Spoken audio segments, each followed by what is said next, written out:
আসসালামু আলাইকুম। শিশুদের বিকাশে বিভিন্ন বিষয়গুলো আমাদের জানা খুবই দরকারি। শিশুদের বিকাশের কতগুলি ধাপ রয়েছে।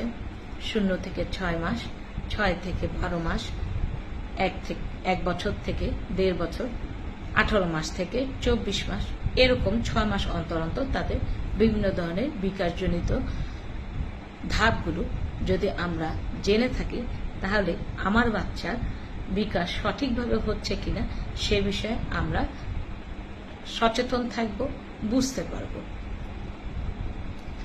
0 থেকে 6 মাস বয়স পর্যন্ত বাচ্চা যে বিষয়গুলি আমরা খেয়াল করব তা হচ্ছে বাচ্চা ব্রেস্ট ফিডিং এর সময় আমার সাথে মাঝে মাঝে হাসি দিচ্ছে কিনা, বাচ্চা এই সময় যে স্মাইলটা দেয় সেই স্মাইলটা ঠিক মতো মায়ের সাথে করছে কিনা, বাচ্চা কিছুটা দূরে তার যে মুভিং টয়েসগুলি আছে বা ঘরের কোনো কিছু যে জিনিসগুলি মুভমেন্ট করছে সেগুলির দিকে সে ঠিক মতো তাকাচ্ছে কিনা, কোনো সাউন্ডে সে রেসপন্স করছে কিনা, সেদিকে ঘুরে তাকায় কিনা, কাত হয়ে শুয়ে তো পারে কিনা, এই জিনিসগুলি আমাদেরকে খেয়াল করতে হবে।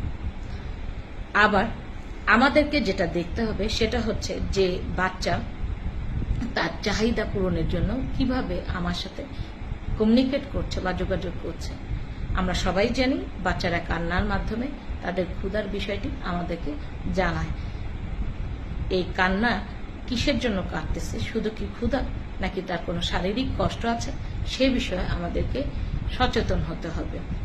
সময় মতন 2 ঘন্টা অন্তর অন্তর বাচ্চাকে খাবার দিতে হয়, বাচ্চার যত্ন নিতে হবে, তবেই বাচ্চা সুন্দর করে বেড়ে উঠবে। দেখার জন্য ধন্যবাদ।